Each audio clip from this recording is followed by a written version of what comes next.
Morning with Farah. Welcome back ATV morning with Farah में खुशामदीद। आज पाकिस्तान के वर्ल्ड चैम्पियन गोल्ड मेडलिस्ट जिन्होंने कि विजुअली इम्पेयर्ड आर्चरी में पाकिस्तान के लिए अभी रिसेंटली गोल्ड मेडल विन किया है। 45 मुल्क इस इवेंट में शरीक थे। चेक रिपब्लिक में ये इवेंट हुआ। तनवीर साहब मौजूद हैं, उनके कोच मोहम्मद इजाज साहब यहाँ पे मौजूद हैं। और बातें जो हैं हम जितनी भी सेलिब्रेशन की करें, आखिर में गिले शिकवे जो हैं उसमें कहीं ना कहीं से आ ही जाते हैं। तो अब क्या फील करते हैं, क्या होना चाहिए, कैसे हम इस स्पोर्ट्स में, अगर इतने हमारे पास 7 मेडल हैं आपके कोच ने बताया, तो हम कैसे और एक्सेल कर सकते हैं, इसमें पाकिस्तान की एक नीश क्रिएट कर सकते हैं, पाकिस्तान का सॉफ्ट इमेज डेवलप कर सकते हैं? गेम के हवाले से तो डेवलपमेंट काफ़ी हो रही है, क्योंकि हम बच्चों को भी और बच्चियों को भी इसकी ट्रेनिंग भी दे रहे हैं और इवेंट्स भी करा रहे हैं। लेकिन थोड़ा सा जब हम इंटरनेशनल लेवल पे जाते हैं तो आपको फंडिंग की ज़रूरत होती है, स्पॉन्सरशिप की ज़रूरत होती है। इसमें गवर्नमेंट सेक्टर को और प्राइवेट सेक्टर को आना मल्टीनेशनल्स भी नहीं करते आपके साथ, क्योंकि उनकी जो जिसे कहते हैं कॉर्पोरेट सोशल रिस्पॉन्सिबिलिटीज़ हैं ये कि वो इनकरेज करें इस तरह की एक्टिविटीज़ को, सेहतमंद एक्टिविटीज़ को, रुझानात को, मुआशरे के जो है किसी एक को वो पेट्रनेज दें, तो वो भी नहीं है। नहीं, अभी तक नहीं है। कोशिश कर रहे हैं। लेट्स सी, होपफुली आपके मीडिया के तौर से कोई ऐसा जो है कॉर्पोरेट सेक्टर हमसे रब्ता करे तो डेफिनेटली हम बहुत आगे जा सकते हैं। ये तो सिर्फ मैं हूँ जो आगे तक गया हूँ, मेरे पीछे अभी बहुत सारा बैकअप मौजूद है जो आगे जाना चाहते हैं। इवन फीमेल्स बहुत अच्छा खेल रही हैं। अभी हमारी एक बख्तावर गई थी इफ्ता गेम में लास्ट ईयर, उसके बाद अभी 2 फीमेल्स और हैं जो बहुत अच्छा परफॉर्म कर रही हैं। लेकिन वजह क्या है, आगे नहीं जा सकते क्योंकि स्पॉन्सरशिप नहीं है, सपोर्ट नहीं है। और इस गेम को जब तक आप डेवलप नहीं करेंगे, जब तक इसको सपोर्ट नहीं करेंगे, हम थोड़ा सा आप पुश करें हमें, हम आपको वो चीज़ें ला के देंगे जो आपको किसी ने नहीं लगा। आप देख लें, पाकिस्तान की हिस्ट्री में आर्चरी में किसी ने कोई मेडल नहीं लिया है, जैसे हमने डिस्कस किया। और ये जो मेडल्स लाने वाले हम लोग हैं, तो हमने परफॉर्म किया है तो हमें मिले हैं, तो हमें कौन सपोर्ट करेगा? यही लोग हैं जो यहाँ पे कॉर्पोरेट सेक्टर के हैं, गवर्नमेंट सेक्टर के हैं। जो आप मुझे बता रहे हैं कि जैसे इजाज साहब ने बताया कि 4500 रुपये नहीं पार्सल के देने के लिए, कि मतलब वो, तो ये इस सूरत हाल में इस पैशन को फॉलो करना, ज़िंदगी की बाकी चीज़ों को मैनेज करना, ये कैसे करते हैं आप? ये हमारे इनिशियल डेज की स्टोरी थी जो सर ने सुनाई, लेकिन बताने का मकसद ये है कि एक वहाँ से हमें बूस्ट मिला था कि भाई हम और आगे जा सकते हैं। और फिर जब फिज़िकल इवेंट्स में आए, वहाँ पे भी परफॉर्मेंस हुई। असल आपके अंदर पैशन मौजूद हो, आप अपनी फिटनेस पे काम करें, आप अपनी गेम को इम्प्रूव करें, आपकी गेम बोलनी चाहिए और वो बोल रही है। और आपका काम बोलना चाहिए। इसमें एक और बड़ा हिस्सा है एक मेरे इदारे का, पंजाब स्पोर्ट्स बोर्ड का, डायरेक्टरेट जनरल का, कि उन्होंने हमें लियाकत बाग स्पोर्ट्स कम्प्लेक्स में एक रूम दिया हुआ है छोटा सा, और रेंज दी हुई है जहां हम अपना टारगेट लगा के सुबह शाम जब मर्जी ट्रेनिंग करवाएं हम करा सकते हैं। ये हमारे ऊपर बहुत बड़ा उनका देन है, वरना हमारे पास जगह नहीं थी। तो वो मेरी एक ही रिक्वेस्ट है, उन्होंने कहा जी आप जैसे मर्जी करें यहाँ पर। आज तक मुझे जितने भी डीजी आ चुके हैं, सेक्रेटरी स्पोर्ट्स सेक्रेटरी आए हैं, उन्होंने हमें ही किया कि ये आप काम भी जारी पंजाब स्पोर्ट्स बोर्ड ने किया। आर्चरी फाउंडेशन के पास नहीं, ये भी नहीं, उनके पास नहीं है। उनके देखिए फेडरेशन जो है उनके पास तो होता नहीं है, पंजाब के पास है, फेडरेशन के पास नहीं होता, वो तो इदारों के पास ग्राउंड हो सकते हैं ना। तो रेंज हमारे पास है, तो इन्होंने हमें दी हुई है। एक तो ये हमें बहुत बड़ा एज है। दूसरा, उन्होंने मुझे फ्री छोड़ा हुआ है कि आप जितनी ट्रेनिंग कर सकते हो, मुझे कभी वो नहीं पूछते। मैं इनको जितने लोगों को बुलाऊं, जितने इवेंट्स करवाऊं, वो हमारी पूरी हेल्प करते हैं। ये एक पॉजिटिव साइड है जिसने मुझे ग्रूम किया, वरना मैं अकेला रह जाता। ये अकेले हम यहाँ ना पहुँचते। बिल्कुल, हमारे साथ एक बहुत बड़ी टीम है। उसमें एक मैं जिन लोगों का नाम लिया है उनमें एक मैडम आसमा है, हमारे वलीद अजीज साहब प्रिंसिपल हैं एक स्कूल के, और वो स्कूल में सारा दिन पढ़ा के शाम को वो अपना सामान लेकर आ जाते हैं। और हमारी ऑर्गेनाइजेशन का पूरा उनके ज़िम्मे होता है। लोगों के साथ सारा कम्युनिकेशन सारी उन्होंने करनी होती है, और सारे अरेंजमेंट्स तनवीर करता है, हमारे तारक साहब हैं वो करते हैं। हमारे पास 15-20 लोग ऐसे हैं जो फ्री ऑफ कास्ट अपने किराए पे आते हैं, काम करके चले जाते हैं। और एक मज़े की बात मैं ज़रूर सुनाऊंगा इन ब्लाइंड बच्चों की। पूरे पाकिस्तान में मुझे कहते हैं सर जी इवेंट रखे ना, मैंने कहा यार बड़े खर्चे, सर जी किराया सी अपना लाना, तुसी एक काम करे जी। मैं की करा, फैसलाबाद से आते हैं 15-16 बंदे भी, कहते दिन को चावल मंगा लेना, हम खा लेंगे, कंपटीशन करवाएं। तो हम पिंडी, इस्लामाबाद, बल्कि पिछले दिनों हमने एबटाबाद में रखा, 50 लोग हम आए। ठीक। पूरे पाकिस्तान से। हम इवेंट अपना इस तरह करा देते हैं। ठीक और कोई दोस्त मेरा मिल जाए तो उसको हम कह के इनका तनवीर साहब का मिल जाए और वलीद अजीज साहब का, हम 3 लोग जिम्मे लगा लेते हैं कि इवेंट आप ऐसे इधर से ही हो ट्रॉफी जाते ले हैं। लो, इधर से इस दोस्त से ट्रॉफियाँ ले लो यार, जाते हुए इनके हाथ में कोई ना कोई एक कप हो जाए, मेडल हो जाए। हमने इस तरह करके अरेंज किया हुआ है, शुक्र अल्हम्दुलिल्लाह बहुत अच्छा चल रहा है। और इतना ही चाहिए होता है एक्चुअली एक्चुअली एक्चुअली। लेकिन वो तनवीर वाली बात है अगर जो आपने पैसे खाने ना हो और माल बनाना ना हो तो इतना ही चाहिए माल की होता है बात बता इवेंट दूं, को वो ऑर्गेनाइज फिर नाराज होगा, मेरा स्टूडेंट है मुझसे नाराज भी हो जाता है। जो पहला चैंपियनशिप वर्ल्ड चैंपियनशिप हम खेलने गए ना, तो हम 3 लोग गए, मैं वलीद अजीज़ और ये, हमने स्पॉन्सर की कोशिश की तो 2 लोगों का मिल गया। तो वो मैंने इनकी तरफ ट्रांसफ़र कर दिया कि आप दोनों का तो भरते हैं ना, तो मैं देखता हूँ। उनका नहीं सर आप चलें, मैंने कहा यार देखते हैं।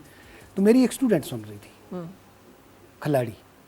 मैं इसलिए कहता हूँ ये गेम इस पर बहुत बड़ा एहसान फीमेल का है, पाकिस्तान आर्चरी के इस नाम पर, तनवीर के इस नाम पर। ठीक है। मुझे कहती पाकिस्तान आप इधर ही बैठे हो सर, आपने तो वहाँ जाना था दुबई। मैंने कहा 3-4 दिन है अभी। तो कहते हैं क्यों नहीं जा रहे? मैंने कहा जाऊँ क्या, मेरे पास किराया ही नहीं है। कहते हैं सर आपके पास पैसे ना हो। मैंने कहा सही बात है, नहीं है। दूसरे दिन सुबह जो बात हुई ख़त्म हो गई, जैसे अभी हम बात कर रहे हैं बात ख़त्म हो गई। दूसरे दिन सुबह मुझे कॉल करती है कि सर आप टिकट के पैसे भेजें, लाहौर से टिकट होना था। नहीं इधर से पिंडी से था, पैसे आप देखें आपके पास हैं। मैंने कहा नहीं है। कहते हैं आप अकाउंट तो चेक करें। मैंने अकाउंट में देखा तो मुझे चाहिए थे पता नहीं 78,000 के कितना पैसा चाहिए था, तनवीर पता नहीं याद भी नहीं। बहरहाल मेरे अकाउंट में 5-10 हज़ार रुपया था मेरा ज़ाती। तो मैंने देखा तो 1 लाख कुछ था। मैं उस 1 लाख के उधार से फिर इनके साथ दुबई चला गया। हमने उसको भी शुक्र अल्हम्दुलिल्लाह किया, वापस आके मैंने उसका उधार दिया और उसमें हम वर्ल्ड नंबर 2 हुए। और ये अल्लाह ताला हमें हिम्मत देता रहा। और ये मैं समझता हूँ कि ये इन लोगों की हिम्मत है, मेहनत है। और मैं ये आपके लिए भी ज़रूर कहूँगा कि आप भी फील करेंगी इंशाल्लाह। आपने बड़े प्रोग्राम किए हैं, बड़ा अल्लाह ताला ने आपको इज़्ज़त से नवाजा है अपनी जॉब में। अब आप सोचेंगी कि अब मुझे दिखना शुरू हो गया, मुझे तो इनके साथ काम करके दिखना शुरू हो गया। बिल्कुल। मैं लेकिन काफ़ी अरसे से हम भी रिलेट करते हैं। और ये जो आप कहते हैं ना, इन्हीं के तुफैल हम लोगों का भी, जो भी अल्लाह ताला ने कोई थोड़ा बहुत वो दिया है। नाराज़ क्यों हो जाते हैं कोच से?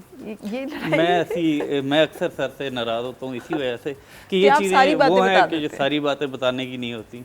हमारी एफर्ट नज़र आनी चाहिए, वो आती है। तो नहीं, ये जो स्ट्रगल है जी। ये भी नज़र आनी चाहिए, इसलिए कि आपकी जो स्ट्रगल है बाज़ औक़ात वो बहुत मोटिवेट कर सकती है किसी सुनने वाले को। मोटिवेशन ज़रूरी है। मकसद मुझे जो मिलके याद आ हाँ। रहा है आपके लास्ट प्रोग्राम में हमने डिस्कस किया था, तो आपने कहा था कि तनवीर अहमद को जो है कोई अवार्ड भी मिलना चाहिए, कोई सिविल अवार्ड मिलना हाँ, चाहिए। Civil award. तो और अब तो रिसेंटली बहुत मुझे मिलना नॉमिनेट किया गया प्राइड ऑफ परफॉर्मेंस के लिए पिंडी डिस्ट्रिक्ट की तरफ से, स्पोर्ट्स डिपार्टमेंट की तरफ से, और पंजाब स्पोर्ट्स बोर्ड के पास मेरा केस किया है। कांग्रेचुलेशंस। तो मेरी जी। कहना जो है पूरा हो गया। नहीं अभी नहीं पूरा हुआ। अभी नहीं हुआ। अभी ये अभी सिर्फ नॉमिनेशन गई। मेरे ख्याल में अप्रैल में ये नॉमिनेशन गई थी, 19 अप्रैल की, और अभी तक उधर ही स्टक है। वहाँ से चीफ सेक्रेटरी ऑफिस को गई है और वहाँ से कोई पता नहीं किधर है। हमने कोई किसी को अप्रोच नहीं की, किसी को नहीं कहा, खुद ही गए हैं, खुद ही आगे भी मैं यही कहता हूँ, खुद ही आगे चलते रहेंगे इंशाल्लाह। आने वाला वक्त हमारा है, हमें अल्लाह पाक ऐसे नहीं छोड़ेंगे। अच्छा, ये जो आपका इतना ये जो पॉजिटिव एटीट्यूड है, इसका कुछ थोड़ा सा बता दें। आजकल जितने लोग नाउमीद हैं या मायूस हैं या बददिल हैं कि ये नहीं है, वो छोड़ो, क्या है जी, ये छोड़ो, क्या है जी, आपको बचपन में जो बातें होती है ना, बचपन में मुश्किल नहीं लगती? जो बचपन में बात होती है ना, वो बड़ी बैठ जाती है दिमाग में। ठीक है। तो मेरे वाले साहब कोई आम इंसान नहीं थे। जिस शख्स ने 36 गोल्ड मेडल इंटरनेशनल लिए, 46 कंट्रीज में दौड़े, उन पर सवाल किया गया कि दुनिया में कहाँ का दौड़े। उन्होंने कहा इस सवाल को उल्टा करें तो जवाब दे लूँगा। एक रूस नहीं गया, एक अफगानिस्तान नहीं गया, और उसी साल एज ए कोच अफगानिस्तान भी गए, रूस भी गए, यानी इतनी दुनिया घूमे। उन्होंने हमें ये मना किया हुआ है। 88 में वो फौत हो गए, लेकिन मुझे हर वक्त वो जिंदा ही नज़र आते कि एक तो लेट डाउन नहीं होना, मांगने नहीं जाना, क्लियर कट। दूसरा उन्होंने कहा बेटा मेरी बात सुन, पंजाबी में अगर इजाज़त दें तो, जैसे उन्होंने मुझे कहा पुत्र पत्थर देखा है? मैं जी अब्बा जी तकिया, ए पत्थर भनिया ना किसी बंदे ने, अंदर एक कीड़ा सी।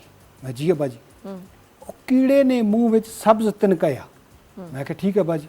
कहते मैं अशरफुल मखलूकात हाँ, तो मेरा रिस्क नहीं पूरा करना, ऐसी बातों की तरफ नहीं जाना। सो वो ऐसी लगी, और मुझे 29 ईयर्स हो गए कोचिंग करते हुए। 29 ईयर, 12 गेम्स की मैं कोचिंग कर लेता हूँ। तो मुझे मुख्तलिफ किस्म के लोगों से वास्ता पड़ा है। मुझे हर दिन नई बात सामने आती है कि अल्लाह ताला ज़रूर आपके लिए बेहतर करे। बिलाशुबा, इसमें तो शक आपके लिए होते ही बेहतर है। मेरे पास जिस नस्ल से तल्लक रखता हूँ, अगर मैं बात कहूँगा तो आप कहेंगे ये क्या कह रहे हैं। मेरे पास खेल का एक मेडल नहीं है। मेरे पास BSc में गोल्ड मेडलिस्ट, MSc में गोल्ड मेडलिस्ट, मेरे सारे ख़ानदान के पास 10 कमरों में नहीं पूरे होते, सारे स्पोर्ट्स के हैं मेडल, मेरा इसका है। तो आगे मेरे हाथों मैंने उस दिन आपका रोज़ अल्लाह से गोल्ड मेडल शिकायत, जो है वो मेरे पास BSc कुछ नहीं का है। है। BSc स्पोर्ट्स साइंसेज में मैं गोल्ड मेडलिस्ट हूँ, MSc में गोल्ड मेडलिस्ट हूँ, अच्छा। MPhil स्पोर्ट्स साइंसेज मैंने किया है, 15 बुक में मैं को राइटर हूँ। मैडम मैं आपको एक बात बताना ये चाह रहा हूँ कि मुझे रोज़ ये तजर्बे हुए हैं, जो अल्लाह करता है बेहतर करता है। मैं अल्लाह से यूँ डायरेक्ट बातें की थी, मेरा घुटना डैमेज हो गया तो मेरी दौड़ ख़त्म हो गई, कैरियर ख़त्म हुआ 89 में। तो मैं अकेले बैठ कर या अल्लाह ये क्या माजरा है। थोड़े दिनों बाद मुझे सब्र आ गया, इसमें कोई बेहतरी होगी। और जिस दिन मेरी पहली स्टूडेंट ने ओलंपिक में पाँव रखा तो मुझे उस दिन पता चल गया कि अल्लाह पाक मुझसे ये काम लेना चाह रहे हैं। बिल्कुल सही। अच्छा, मुझे ये भी एक वाकया जो कि बड़ा इंपॉर्टेंट है, मलिक सिंह, मिल्खा सिंह, ये बहुत बड़ा नाम है, मतलब एक साइकोलॉजिकल इफेक्ट था। तो आपके वालिद जब उनसे जीते तो ये कैसे, मतलब कोई वाकया होगा जो उन्होंने बताया होगा कैसे? इंडिया के साथ तो क्योंकि आपको पता है हमारे वाकयात इतना बड़ा जब एक चैंपियन साथ दौड़ रहा हो ना, तो एक साइकोलॉजिकली प्रेशर भी बड़ा होता है। उसमें बड़ा जो असल वाकया हुआ ना, पहला उसमें मक्खन सिंह और पिंटो, दो बंदे इंडिया के 100 मीटर और 200 मीटर के चैंपियन होते थे। और पिंटो 100 मीटर का रिकॉर्ड होल्डर था और 200 का मक्खन था। ठीक है। तो 1954 में जब टीम गई पाकिस्तान की, तो जो ये वहाँ पहुँचे हैं तो उन्होंने छोटे छोटे पंफलेट और दीवारों पे लिख दिया 100 मीटर अब्दुल खालिक की है, 200 मीटर में वो मक्खन और पिंटों के पाँव की खाक को नहीं छू पाएंगे। इस बात से हमारी टीम में हलचल मच गई। अच्छा। अब 3 दिन बाद दौड़ होनी थी। तो मेरे वालिद साहब बहुत परेशानी में, और राजक साहब अल्लाह पाक उनको भी जन्नत में गाड़ दे, वो 110 मीटर हर्डल के चैंपियन थे एशिया के। उनका खालिक उनसे छोटे थे उम्र, और क्या हो गया है, बार बार बाथरूम जाता है, गुस्सा करता है, क्या मसला है? कहते हैं लाला जी ये देखें ना इन्होंने क्या किया, इनको ये नहीं करना चाहिए था। वो तकड़े हैं 200 में, मैं 100 में तकड़ा हूँ, तो ये ऐसे इन्होंने मेरी बेइज्जती की है। तो उन्होंने कहा तो ग्राउंड में उतार नहीं। कहते लाला वो तो वक्त आए ना उतारूंगा। और अनोना काम वहाँ ऐसा हो गया कि 100 मीटर का 10.6 सेकंड अब्दुल खालिक साहब का पहला रिकॉर्ड था। उन्होंने वहाँ पर 10.4 करके एशिया का नया रिकॉर्ड कर दिया। ठीक। अब अगले दिन 200 थी, अब दुनिया सारी 200 पे बैठी है। मक्खन सिंह और पिंटो ने दौड़ना है, और अब्दुल खालिक पाकिस्तानी ने दौड़ना है। उस दौड़ में ये नेहरू के भी अल्फाज हैं, ताया गुलाम राजक के भी अल्फाज हैं, मेरे एक चचा ओलंपियन एथलीट थे कैप्टन अब्दुल मालिक, कैप्टन अब्दुल मालिक, उनके अल्फाज से मैं सुना रहा हूँ। उनके अल्फाज हैं कि आज अब्दुल खालिक दौड़ा नहीं है, उड़ा है, और उनके पाँव की मट्टी बूट में फंस के ऐसे व्हील चलाती रही है, ऐसे लगता था कि एक मट्टी के व्हील के अंदर बंदा दौड़ रहा है। और उन्होंने एशिया का 200 मीटर का नया रिकॉर्ड कर दिया। कभी 200 मीटर इतनी अच्छी नहीं दौड़े, वहाँ पर नया एक रिकॉर्ड कर दिया। इस बात पर फिर जवाहरलाल नेहरू ट्रैक पर आए, तो उनका you are bird of Asia, और ये एक ही बंदे को मिला है टाइटल, फिर दुनिया में किसी को नहीं मिला। बर्ड ऑफ एशिया का एक ही बंदे के पास। सही। आपके वालिद को मिला फिर कोई यहाँ का सिविल अवार्ड?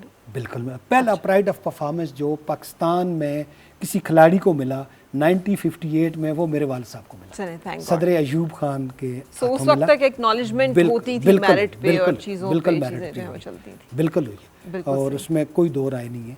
पहला प्राइड ऑफ परफॉर्मेंस हमें मिला। सही। अच्छा, ये तनवीर साहब साइकोलॉजिकल प्रेशर जिसकी मैं बात कर रही हूँ, जब आपका ओपोनेंट आपसे स्ट्रॉन्गर हो, बेहतर हो, वेल इक्विप्ड हो, दो बंदे उनके साथ जो हैं, एक साइकोलॉजिकल प्रेशर होता है, जैसे मेंटल टफनेस का जो एक इम्तहान होता है प्लेयर का, उसको कैसे हैंडल करते हैं आप? जब आपको लगता है यार मेरे पास तो चीज़ें भी मैंने फेस किया था 2022 में, जब मैं वर्ल्ड चैंपियनशिप के फाइनल में था, गोल्ड मेडल मैच था, तो मेरी ऐसी पोजीशन थी, नर्व भी थे, हाथ भी काम कर रहे थे, और हमारी जब तक वो हमारे हाथ में टिकी ना हो तो हम शूटिंग जाहिर है हल्का सा निशाना मारना है, थोड़ा सा 1 इंच भी आगे पीछे हो गए, 1 सेंटीमीटर भी, तो सांस भी आपका ऊपर नीचे हो रहा है तो आपका टारगेट हिल जाता है। तो मैंने तकरीबन, मैं जो थ्रू आउट सबको बीट करता आ रहा था, तो उसमें मैंने पहले 2 शूट जो खेले दोनों एंड में हार गया और मैंने एक एरो भी जो है टारगेट पे नहीं मारा और फिर तीसरे एंड में मैंने 2 या 3 एरो टारगेट पे खेले और मुझे फिर वहाँ पे डिफ़ीट हुई और वो मेरे ज़हन में चल रही थी जब मैं इस दफ़ा फाइनल खेल रहा था। तो हल्का सा जो है ना मेरे ज़हन में आया कि यार उधर मैं इस तरह कर रहा था, मैंने उसको कंट्रोल करना है। तो मैंने काफ़ी हद तक अपने नर्व्स पे कंट्रोल किया। इवन कि मैं जो पिछला राउंड था सेमीफाइनल में, मैंने अपोनेंट को ऑलमोस्ट 26 पॉइंट्स के साथ और उसके होते थे 8 या 10 या 15 पॉइंट। तो इस तरह मैंने सेमीफाइनल में रहा है। लेकिन फ़ाइनल में जो है मैं खेल तो बेहतर रहा था। पहला सेट हुआ तो पहला ही मैं उससे हार गया, लेकिन 1 आध पॉइंट के मार्जिन से हारा। लेकिन मैंने अपने आप को बूस्ट अप किया कि नहीं, अभी आपने करना है कुछ ना कुछ, अभी रिलैक्स करके शूट करें। ये बूस्ट करने का क्या तरीका है फिर, कैसे आप रिलैक्स करते हैं? ज़्यादातर मैं दुरूद पाक पढ़ता हूँ हर एरो से पहले और अल्हम्दुलिल्लाह हिम्मत देता है और फिर अगले 3 के 3 सेट मैंने वो जीते और 6-2 के मार्जिन से मैंने बीट किया और वो वर्ल्ड नंबर 1 भी रह चुका है जिसको मैंने हराया। मिसोस क्रिस्टोस साइप्रस से थे। अच्छा। तो वो फीलिंग जो उसके बाद थी वो मैं बयान नहीं कर सकता लफ्ज़ों में कि क्या फीलिंग थी। था जब नेशनल एंथम बज रहा था और फ्लैग रेज हो रहा था, तो वो ग्रेट फीलिंग थी। हाँ डेफिनेटली, ये किसी भी प्लेयर का ड्रीम मोमेंट जो है वो वही होता है। बहुत खूबसूरत। हम कंटिन्यू कर रहे हैं लेकिन एक ब्रेक के लिए हमें रुकना है। सो ब्रेक के बाद फिर आपसे मुलाकात। फिर से मुस्कुराए और